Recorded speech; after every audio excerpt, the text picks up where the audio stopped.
Hello and welcome to another episode of Sports and Songs Podcast. We're on season number 6. Today's episode number 22, the sports edition on this Monday night. Andy, how are you? 6 years, 22 episodes. Holy crap.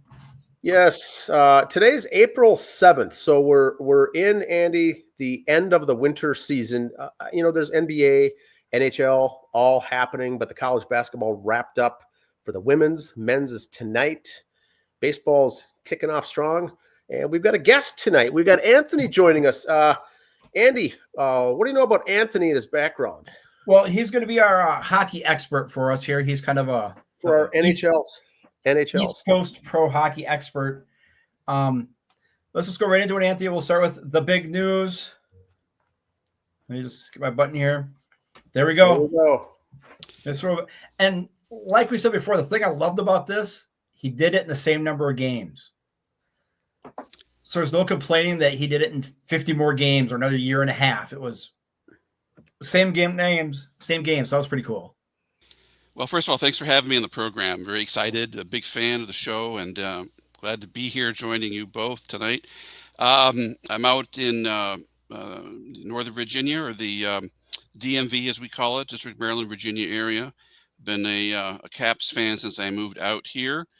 That was at a time where Minnesota no longer had its team, so I was in the market for a new team. And Ovi was a draft pick back in 2004 for the Caps. That was the same draft that yielded Yevgeny Malkin to the Penguins, two guys who've been in the league a long time, and they're actually the two of the leading point getters that are still active in the NHL. Ovi's incredible. I mean, he is an icon out here in the DC area. Of course, we won the Cup back in 18. After a lot of first-round flops and failures, that's something that I think that kind of hounded him, and he really wanted to push past that and get this team to greatness. And that was a year where they weren't maybe the best team on paper, but they pushed through and made it through all 4 rounds, won each series on the road, I believe. I'm correct. Yep. And that was a big deal. But this is as big a deal in many ways, if not bigger, individually for the Great Eight. As you say, he equaled Gretzky's record in the same number of games and pushed past him. I think the one thing you have to say about Alex Ovechkin and definitely Gretzky as well is that he has, the strength of the secret of his success has been his ability to stay healthy. And he's had a lot of little injuries that he's pushed through. This year, he actually had a broken leg that he suffered a couple months into the season, kept him out for, it didn't seem like much more than a month, which was truly amazing. After he got leg whipped, came back and started scoring again. And he's just been a model of consistency. And there's a blog out here that's the title of it says it all: Russian machine never breaks. Well, that's the thing. Kind of like Gretzky, that was his first real injury in his career, though, right? It was the first one that caused him to miss significant time. He'd had, hockey players get nicked up. They don't specify it, but they get upper body injuries, lower body injuries, and the like. He's been hacked up a little bit. He's had a few maintenance days, but nothing kept him out for as long as this year's injury he suffered in the first half of the season. And I think that's what I love about the hockey injury report. It says upper body, lower body. That's it. Unlike the NFL where it says, like left ring finger, or something like that. Hockey's just upper body, lower body. That's all you need to know. You don't want to give too much away to the opposition. I'll tell you, there's guys in the league and every team that will target that injury if they know exactly where. I'm sure in football too, but in hockey that happens a lot. And it was a big day.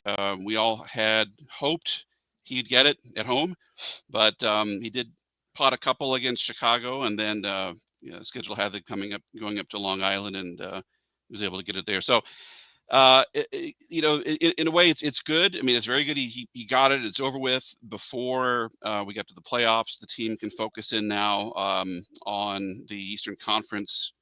They'll probably get a number 1 seed in the conference and just focus on getting through the first round, which has been, as I said, sort of quicksand for them in recent years, aside from 19. The team's got a lot of good players. They were able to kind of re-engineer on the fly after barely getting into the playoffs last year.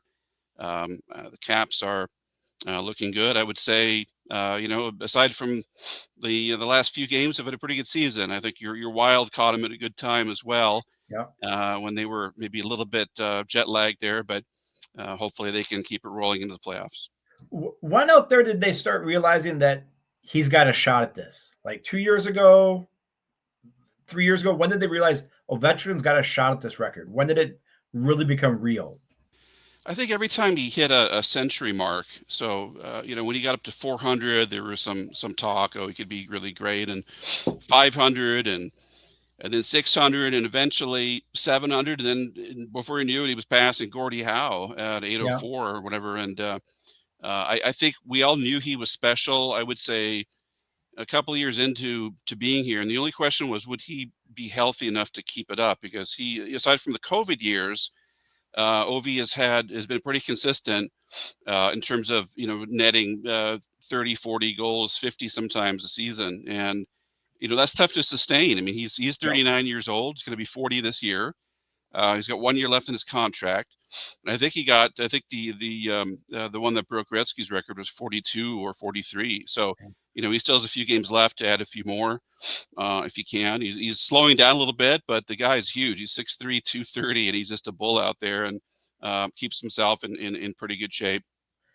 You talk about passing Gordie Howe. There's the numbers all on April 6th. He passed Gordie Howe on that date back in 1980. And that's also the same day the Capitals won the draft lottery in 2004, where they ended up taking Ovi. So I thought that was pretty cool, how that anniversary was the same day. That was kind of cool. Sports is funny that way, guys. There's sometimes you get dates that just seem to line up, and maybe it's something.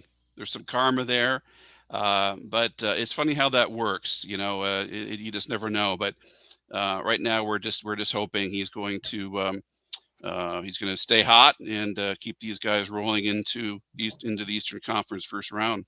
And like all sports records, of course, not everybody comes out with all the Gretzky lovers or Ovi haters, which probably the same thing, for any record. But since this is the current one, now if you include playoffs, he doesn't have as many as Gretzky.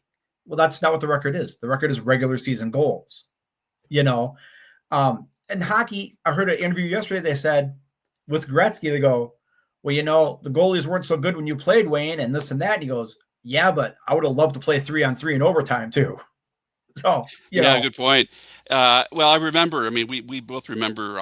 Three of us probably remember the wide open hockey of the 80s, a little bit late 70s, where the Oiler teams were blowing people out. They were winning 8-5, 8-6, whatever, and teams were really piling up goals. And maybe there's something to the equipment was a little bit smaller, and it seemed to be goalies really straying from their net a lot.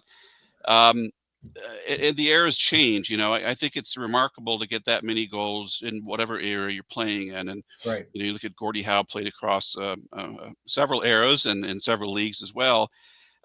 Still you talk about the greatness of the goal record. I still think that we need to give attention to the points record. That total that Gretzky owns and will probably forever own is truly amazing. If you removed all the goals that Wayne Gretzky scored in his career, he'd still be the career points leader just on assists alone. Yep. And that's a truly astounding statistic in my view. So hats off to the great one, and he'll always be great. And total respect, of course, for his career. Well, wasn't it Jonathan Quick? I believe the Kings came out. He was the first goalie that was really thick pads, big wide pads. And then they all kind of went to that. But then again, now compared to when Gretzky played, there's guys with 120 miles an hour slap shots, compared to maybe only 100 back then.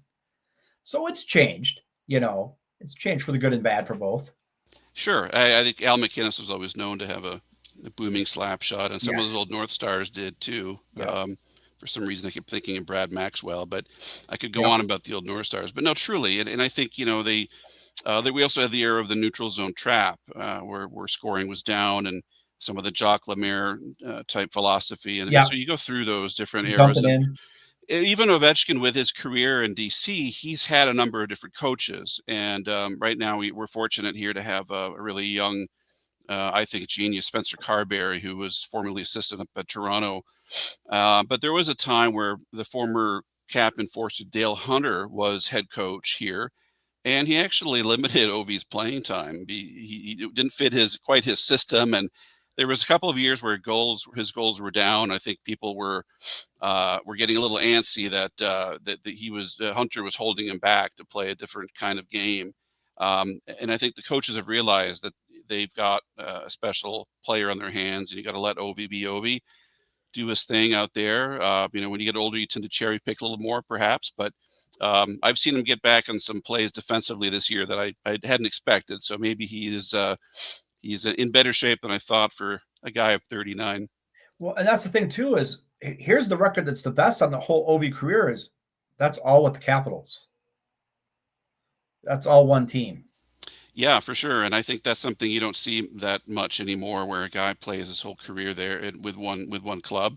Gretzky didn't do it, but if the right trade offer comes around, I guess in that case, Peter Pocklington had to make that deal. But no, he's happy here, and as I said, the community has really adopted him.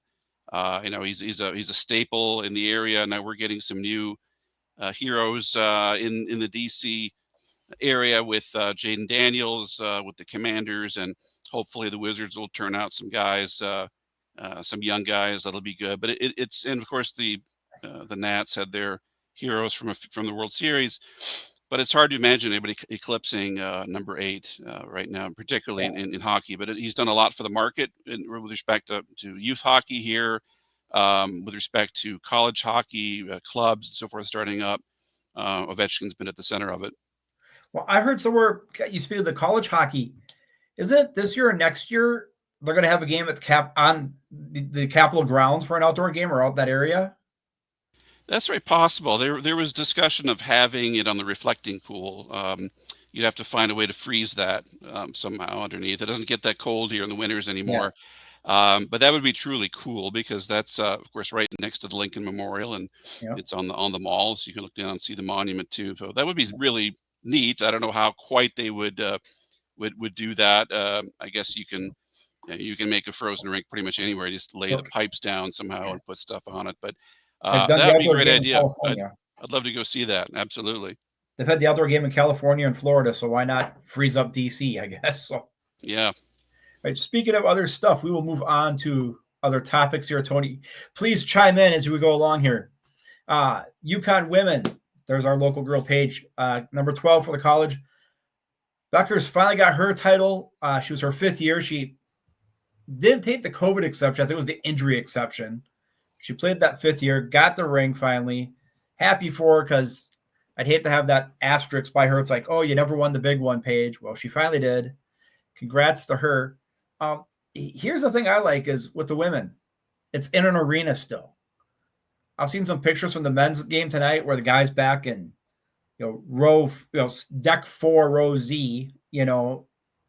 Why see that? I don't know. Here's the viewership numbers. I'm afraid this is going to come out. I don't know if was Caitlin that much better? 14.2 million last year and only 4 million this year. 10 million viewers. Andy, when you posted this, I had to do a double take, and I was like, "This is better." I thought they were flipped, and now you look at it, and they were way down. And so, Caitlin Clark with the push with her, with all the young kids and the young girls was huge, and they didn't have that this year. There was Paige, there was also good teams and good players, but not that name recognition, and that's probably what it was. And the finals had South Carolina on both sides too, so it's not like it was the opponent. So. Yes, wow, just to see that number. Is there any? You have to remind me, guys. Was it LSU was in the Final Four last year? Yes. So maybe it was the Angel Reese got some fans. Maybe the absence of a true villain by those rooting for Caitlin, or vice versa. If you're a LSU Angel Reese fan, I know that those types of individual matchups always seem to draw a lot of a lot of viewers. That's when you kind of have that, and in some cases, I think it's a little manufactured. I think they were very friendly with each other, but that has something to do with those numbers. Yes, the whole LSU team is villain. Yeah, here's the coach of Houston, Coach Sampson. I thought these numbers were incredible. They hired him in 2014 out of the NBA. 2016, they gave him a $25 million practice facility, $60 million upgrade to the arena. Also that year, they made the Final Four, first time in 34 years. School record 33 wins a couple years ago. And this year, their first Final Four in 34 years. Side note here to the University of Minnesota. Get a guy for more than 2 years and hold on and see what happens. Or any college. Give them a little time. Yeah, I mean that's he's running a great program down there. I think you want to recruit, and I think recruiting is not the same as it was. I mean, you've got guys jumping ship. I think in one of your other shows you mentioned the IU team had all entered the portal or graduated or something, and that's loco. I mean, it's just a very different situation now, and you've got to have a good NIL game. I went to school in at Miami, and they had a case where they were trying to bring guys in, revitalize the women's program, the men's program, and they offered the Cavinder twins from Stanford a good NIL package, and they went down there. They didn't do too great, but they kind of elevated the face of women's hoops again. So if you don't have that, and I think it's Dinky Town Sports, they call it, right, for the U, and every university now has to have that package. And I'll tell you, there's a lot of money being paid. You're paying these kids you're giving them a free ride for school, and then you're paying them as if they're free agents. So it's a very different deal than when I went to school, I'll tell you that. Well, and that's it with the women's game right now for college. Some of these girls are going back for their 5th year because they can make more on an NIL deal in college than they can in the WNBA. Absolutely, and that's a situation that they, that is now the reality in the college sports, college athletics, and quite frankly, indeed, I mean, it may be more profitable to stay in school, and oh yes, and by the way, to get your degree, which is the reason they should be the reason they're one there. Way to get girls to stay, let's do it. The Angel Hernandez replacement has been appointed here. Okay. This umpire here, he told the Cardinals before a game, because in spring training, let's back up. In spring training, the guys could touch their helmet and ask for a replay, like in the minors. He told them for the game, anyone touches your helmet, you're gone. Well, they checked up after the game. This guy missed 22 calls in one game. I couldn't miss 22 if I tried. That is wild. Umpires are the unloved, and I'll tell you, there's there are definitely reasons why that is. We always seem to see an ump that's making a mistake, but by the same token, I think that is one of the harder jobs to have because nobody's on your side. I can say that. Yeah. So you have some extreme cases, but I think at the end of the day, and bringing it back to the hockey game, Mr. Gretzky was very magnanimous, I thought, in thanking the referees for their job, not just the players and the fans. So, I mean, a class act. But indeed, that's a tough job to have, whether you're T-baller or whether you're umping in the majors. Oh, yeah. I mean, and you got 90 mile per hour at least ball coming. You got to make a split decision. Was it on that line or not? Don't want that job. Little Major League Baseball standings. There's the Mets, rattled off. Nice little win streak there against Toronto at home. Game behind the Phillies. Braves, welcome to the win column. Congratulations on that. Hey, and Nats are winning tonight. Yeah. And the Braves started 0-7. They said, well, no teams made the playoffs with an 0-7 start. Well, until a couple years ago, you didn't have 12 guys making the playoffs either. So, we'll see. That might change. And the Twins, after being that 2-5 deadlock for first place, aren't anymore. But still, you're 3-6 and only 2 games out of first. So it's a long season, but Instead of having 4 teams above 500, we might have a team above 500 this year and still be 4 games out of first place and fourth place. So who knows? It's going to be tight. They got to get that pitching fixed up there. I thought that was going to be one of the strengths of the team, but I don't know if how deep they're going to go. They're already sending guys down, and I'm not sure how long that rotation is built for. But that's the problem. And these days, I think as we've seen out here, you got to have almost 7 guys ready to go at any point in time. It's the way they fall or ineffective. And with the whole stretched out schedule, you're playing everybody. I kind of miss 18 games in your division where it means a little more now. I think if you're going to have this balanced schedule, just go back to the American League and National League, and the top 4 guys make the playoffs. Divisions, you're just wasting everybody's time. That's my opinion. I'm also a bit of a traditionalist in that I'm not huge in interleague, but I do like the schedule when it was, I guess, unbalanced, and many would say, well, it's not fair, whatever. But I guess I like it in the old days a little bit more. That's what got better attendance for the All-Star game in the World Series when you didn't play these guys all year long. So there's more interest to watch it. So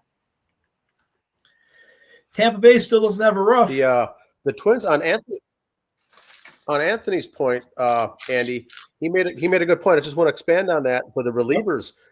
What the Twins have been finding out, their starters have not been going too long or too deep. It's early in the season, and they're kind of ramping them up. So it's putting a lot more stress and on the relief and the bullpen. So they're not many guys that are ready to go. And so with the AAA being in St. Paul, 9 miles away, what they did this last week was brought up, what's his name? I can't even think of the last name now. They brought up Blewett just now, Scott, and then they sent down to the minors the other pitcher who just pitched. So they get innings out of them, and instead of waiting for them to get ready to go again, they could send them to the minors, bring up someone who hasn't pitched and is ready to go, and they can use that as an extra guy or two, is I think what more teams are doing nowadays. They're not sending him down because he did bad. Randy Dobnak pitched outstanding, send him down, and they get the innings out of them that they need, and then they can just flip-flop and switch places. That's what they did with the other reliever too. So I think we're going to see a lot more of that with the teams being so close in the Twins organization, for instance, with the Saints AAA being 9 miles away. And if they're both at home or if they're both on the road, it's an easy transaction to make.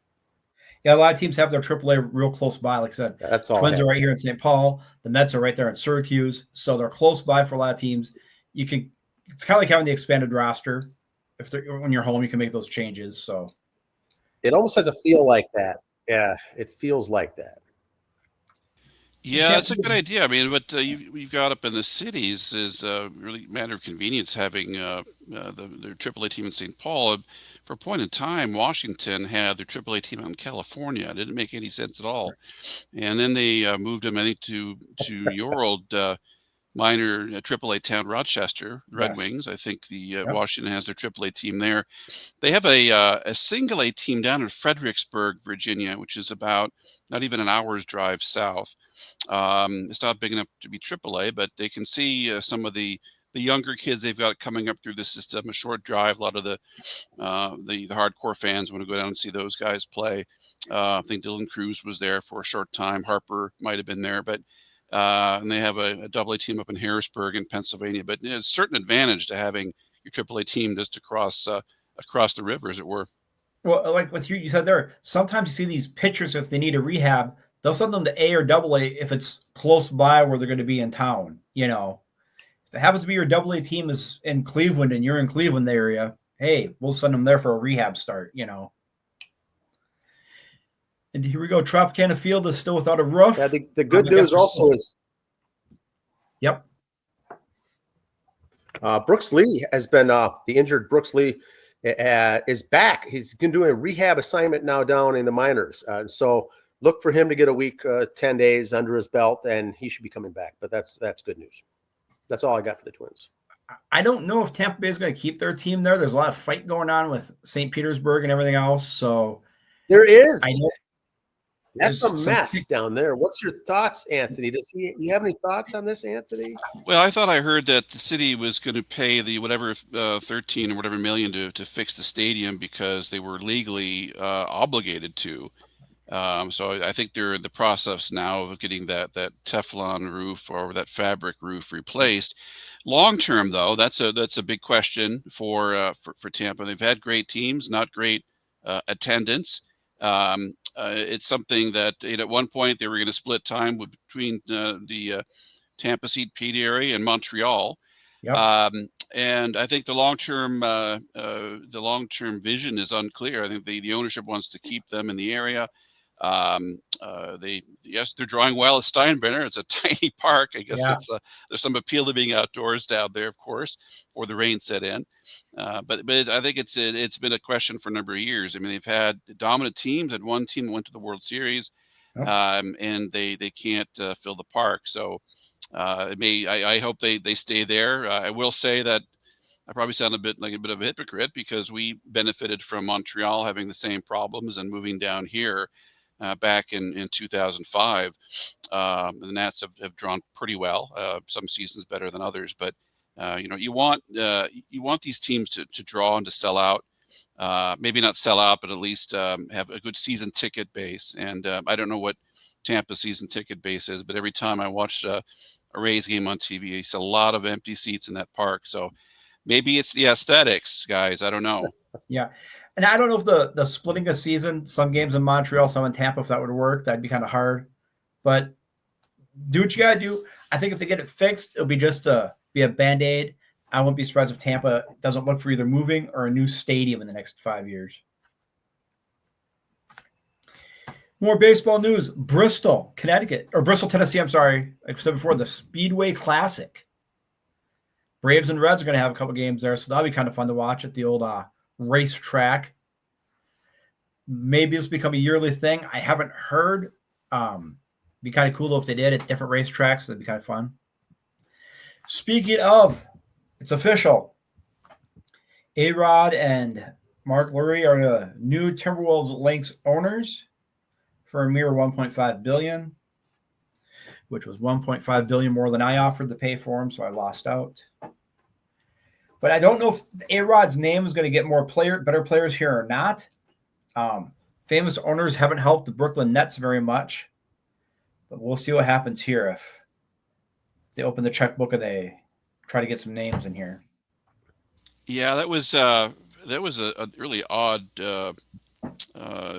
set of developments there with Glenn Taylor allegedly pulling the offer. I mean, there's owners are seeing the value of their team skyrocket. We had a situation out here where the Lerner family had put the Nationals on the market, pull them off the market. It was they couldn't get the offer they wanted. Part of it was due to the TV deal that they had in place, by which the Orioles were essentially in charge of their TV revenue, and they've since gotten out of that. But owners are really seeing the dollar signs, and I think maybe Mr. Taylor, and I am grateful. I remember when they were basically headed on a barge south to New Orleans back in the early 90s. So he saved them for the Twin Cities.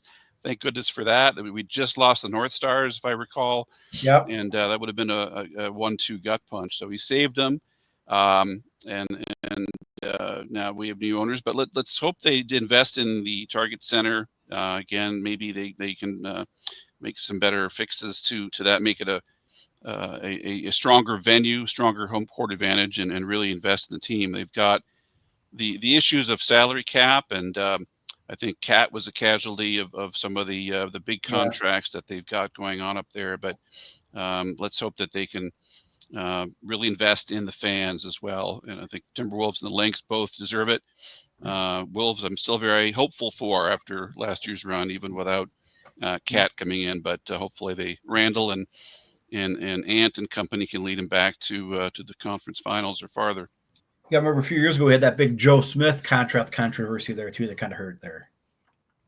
Yeah, there was something shady, I think, about that deal, but the Wolves haven't had a very glorious history of roster management. Let's put it that way. Yes, we had a good run last year. They got rid of Cat, and that's why he kind of pulled the offer off. It's like, hey, we had a good run; it could raise the price more, and that kind of, sorry, you agreed to this price.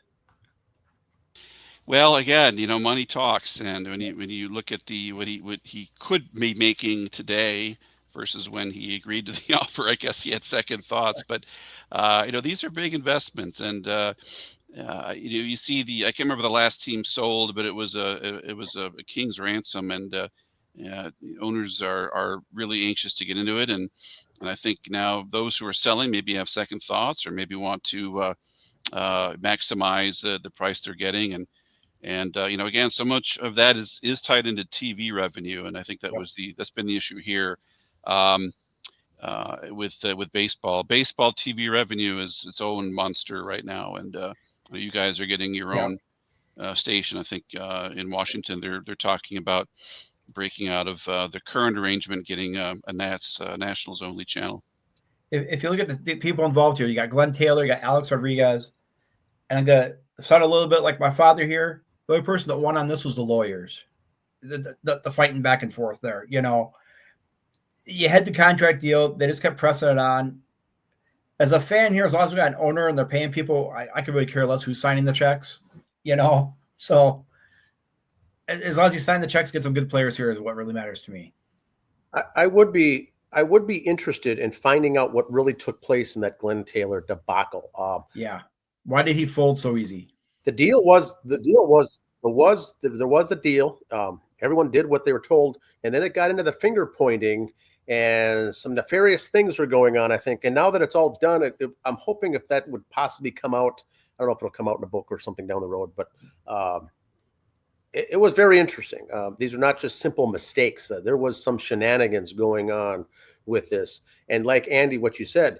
The time spent with the money and the lawyers and the legal fees, the lawyers won. They all and here's our local media on this whole deal. And sad shame that it could have been just dealt with normally. But there were some things, and I don't know what happened, but there was a lot of finger pointing. With our local media here, will probably come out during Viking season, and we'll never see it in the press. So. Yeah, they couldn't even get through arbitration, and so it had to go to this court case in front of a judge. I mean, they couldn't get a mediator to fix it. Nothing. It was just a disaster. But we'll see what happens. We said last week Trey Lance was going to talk to the Canadian Football League. No need. He's going to the Chargers.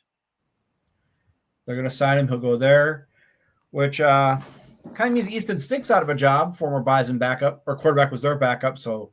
He'll be looking for work now. Interesting, because I've been wondering, and some other Minnesota fans out here have been wondering what the local guys are going to do for a backup.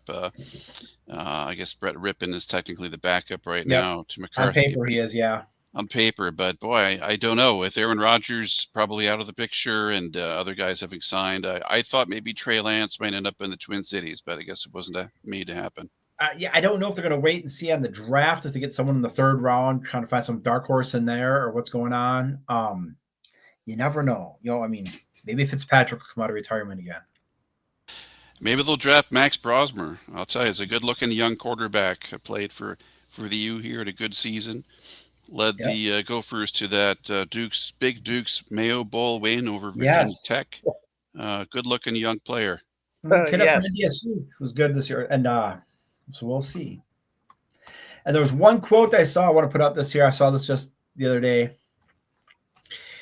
BT, New York sports station. So a Mets guy was complaining about Juan Soto. He goes, dude, it's a little much now. It's not like you're surprising anyone when they got it. You're not Rod Crew batting 360. Because Soto, after he strikes out, kind of tips his hat to the pitcher and everything else. He's like, you're not Rod Crew. Just relax.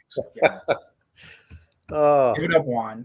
The local media in New York is almost getting – some of them are getting real sick of him already, and the rest still are kissing his hind end. So we'll see. I'm just glad the first 9 games in, I'm just very happy they signed Alonso. That's all I got to say on that one. Well, I'll tell you, we miss him here. Juan's always been known for a little theatrics at the plate, but I'll tell you, we sure the fans miss him. The owners pretty much traded everybody away that they could after 19, but he was a special talent. I mean, this is a guy you're lucky to have him in the Mets there, and he's a free swinger, I'll tell you. And but he's also a good guy, and he showed that during that run back in 19. I'm sure he's going to make the Mets a better team this year. Well, I've watched most of the games so far this year, and he's been real patient at the plate. Gets a lot of full counts.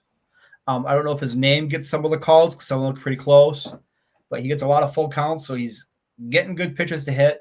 I think with Lindor ahead of him and Alonso after him, there's not, you have, whoever, Phil, what's his name, the Cubs first baseman bat by him last year.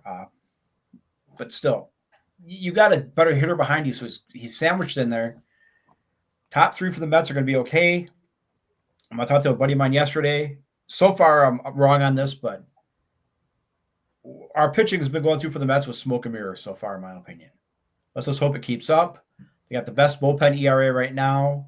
I hope it lasts. I just hope they don't get burned out. We got Manaea coming back later on. See if he gets healthy.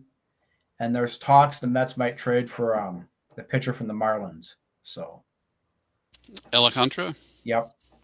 Well, I'll tell you, it's a good time to be a baseball fan in New York. I'm not sure about the other sports now these days, especially football. But the Rangers are out of it now. The Islanders are the Islanders. Basketball, I think they still play it there. I don't know. It's if you're not a baseball fan in New York right now, you're not a sports fan. So, no, for sure. No, that's an embarrassment of riches up there. But it'll be a good season, good long season, and I think everyone is kind of anointing the Dodgers as champions back to back here, but I think it's a long season, and you got to stay healthy. That's why you've got to have those deep farm systems. I want to double back to some college hockey. We talked college hockey here during the season. You guys out on the East Coast, or especially in that area, the Carolinas, that college hockey is really picking up out there, is it not? There's a lot of club hockey out in the East Coast. Some of the schools in the ACC have club teams, but not the same as your Big Ten or your WCHA. I mean, not by a long shot. But the sport has gained in popularity. It's just that you're not, unless you're, there's the odd island of teams that are in non-traditional markets that draw guys because they've got great facilities. Arizona State comes to mind as a school. Nebraska, Omaha. At one point, Alabama, Huntsville was doing quite well. Out east, probably Penn State is the closest now powerhouse. I think they're in the Final Four, the Frozen Four, for the men's final. Out here, there's a good amount of minor league hockey, and as I mentioned, club level hockey, but probably not enough interest to make it a big time sport for most of these ACC schools. Certainly the universities put their money elsewhere, and you can guess where it goes. Yeah. Oh, we find that out here because I know like Florida gets the Frozen Four sometimes. It's been in Tampa a couple times because the Lightning, it's big there, but you don't hear Florida college hockey.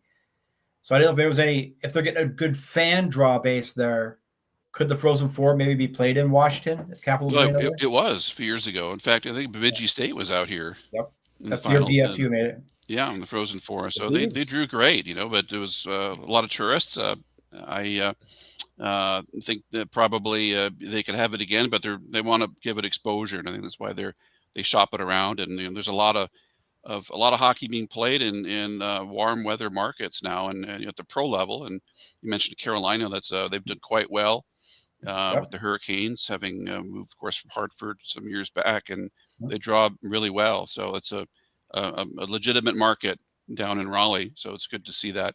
As far as college goes, I mean, I think again, there's probably fewer top echelon college teams in the U.S. than, of course, other college sports, and so it's harder to, unless you're, playing in Canada and in some of the junior leagues. If you're a player here, your Division 1, 1A, 2A, whatever options aren't as much. But most of the guys that are really good, that get to be good from these parts, they head north, most likely. So, but there's a lot of youth hockey played as well. And again, going back to the original discussion, the Ovi factor, I think he's helped to create a lot of interest at the youth level. So you get a lot of talent now coming from some places that before maybe kids were going to focus on another sport now, and now they're more and more turning to hockey. We said the club teams, I mean, here locally a few years ago, St. Thomas wanted to do a D1 for everyone else, so their hockey was forced to do a D1 football, and they're holding up, they're holding their own. So some of these club teams, they didn't join they brought the Big East back and made a hockey league out of it for college. Could give it a shot. That'd be kind of interesting to see. I would like to see the NCAA throw money into that. That'd be kind of fun. Well, I missed the WCHA. I know it still exists, but the league when the Gophers and Wisconsin were in it, Big Ten is fine. I just think when I was going to school, I was undergrad at the U, and you could pack them in to see UMD play the Gophers, and it just didn't quite resonate as much, I suppose, when you've got Ohio State coming in, and that's probably changing now. It's for us old timers. It was a kind of a different world. Back when the Big Ten only had 10 schools in it. Yeah, that's right. That's back in the day. You got the other schools. We got the WCHA, we got the Northern Leagues. There's two different ones for all that. Speaking of the Big Ten, though, okay, Notre Dame swallows that pill and plays Big Ten hockey. They're Big East for basketball. How long are they going to ride that NBC money? How long do you think before Notre Dame joins a football conference? Before the money talks? My own opinion, and you guys correct me if you think I'm wrong here, but I mean, money obviously dictates it, and I think it'll come down to that plus what they feel gives them the better path to getting into the playoffs. I mean, now they've changed it, so you've got 12 teams, whatever it is, but money obviously dictates everything, and that's why you've got some crazy conferences now. The Big Ten stretches from coast to coast. You've got the old Coast Conference with Cal, Berkeley, and Stanford and SMU playing in the ACC, and it's just insane. And that came down to revenue, really, and from TV contracts. So I guess anything's possible these days. But Notre Dame's product sells well. They don't have incentive to. The Pac-12 went down to 2 teams, so maybe they could join that one in. That's right. Well, it gave other teams an opening there, but I mean, there's no incentive for Notre Dame monetarily to do anything different, and why should they if they don't need that? So that's money talks, and the teams follow. Yep, we'll see how that goes. That's all I got. Any closing NHL playoffs coming up? You're looking in your crystal ball. Who you got in the Stanley Cup Finals right now? If you had to make a pick. Well, I'll tell you one thing. I pick think with your heart, not your wallet. Pick with your heart, not your wallet. Who do you want to see in the Stanley Cup Finals? Fair enough. I think the West is stronger, frankly. You've got Winnipeg up at the top there. You've got some real tough teams with Dallas and Vegas playing. I think Colorado rounds out the top 4 in the West. For me, I think this is it could come down to any one of those 4. I'm going to pick the Dallas Stars to push through and beat Winnipeg in the final on the Western Conference. Over in the East, I like the Caps to get out of the first round. I'm hopeful there. I think you need to watch Carolina Hurricanes and, of course, the Stanley Cup champion Florida Panthers. I think in the end, the Caps may not quite get there. I'm going to pick. I don't know if the brackets will bear this out, so I'm kind of making it up a little bit. But I can see Carolina and Florida, with Florida making it back, and maybe a Florida-Dallas final with the Panthers taking them in 7. So let's see. I hope I'm wrong, and I hope it's Caps and Wild in the finals. That's my hopeful pick. Nice. I saw one guy had it. Every day they go, if the playoffs were today, here's the bracket. If the playoffs were today, here's the bracket. And it lined up at one time. A Canadian guy put up. He goes, we could have 4 Canadian teams as the final 4 for the NHL. There was at least one in each bracket as it went. It's like, well, they haven't won it for a long time. Yeah, I think it's been quite a few years since they've won it, but no, indeed, it's good to see the interest around the league, and I think they're setting attendance records this year, so it's good to see, and hopefully they'll. I hope they get a team back in Quebec. I think that's something when you've grown up in some of those great Nordic teams, it'd be kind of fun to see. But again, money will dictate where that goes, and I think Houston and maybe even Atlanta again could be next in line for the next 2 expansion teams. I hear Houston's name and Atlanta's name a lot come up for that. So we shall see. And, look at Vegas, how they started out, and they've just been contenders since day one. The Kraken held their own that first year, but they're just kind of fluttering now, So I'd like to see another team on the West Coast more, though, just for travel and for rivalry's sake, maybe Portland area. Would be kind of neat.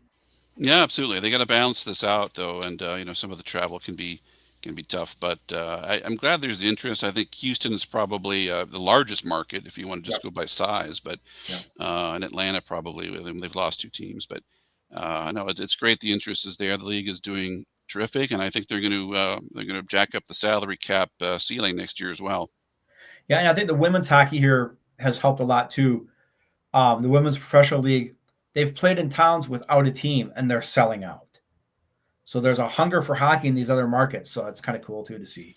It is, and I hope the Frost can run it back. They haven't had maybe the best season, but it's good to see them getting their footing, and like the WNBA started out with some good crowds, but you didn't know exactly if it was going to make it, and it seems to be doing quite well. So a lot of it is due to the personalities and the star power that they've got in that league. So let's hope that they Right. can do that for the hockey too. And I just with the WNBA, they're just lost in the summer TV market wise and everything else. I feel kind of bad for them that way. They're going to make their money on butts and seats, buying shirts, buying stuff like that. That's where they're going to make their money, not on a TV deal. Well, I'd be yeah, for sure. I would be very happy to be a Dallas Wings fan. They're going to grab Paige Becker's now #1 here in the draft. So you watch that city take off and that team take off because they've got a superstar coming south. Yeah, get your money to buy that jersey that next day. They got the finals today? The draft is in just a few weeks for the WNBA, and in 6 weeks they start the season. So, Yep, that's for sure. We're on the cusp of a lot of sports here. yeah, no rest for them. That's all we got. Anthony, thank you much. I got another question for Anthony. Yes. Oh, go ahead.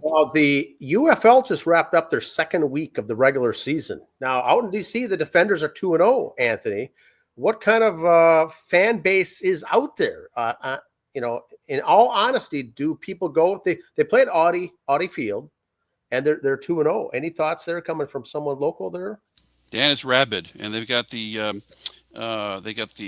snake cup thing going now for 2 years running, where they put all the beer cups together. Yes, so, the Stolo Cup. it's interesting. They play in Audi where the United MLS team plays, and people are really excited for spring football here. Now, the crowds have been maybe modest league wide, but I think they draw pretty well. I think I would have guessed 70,000 they had at the last game, but they do enjoy it here.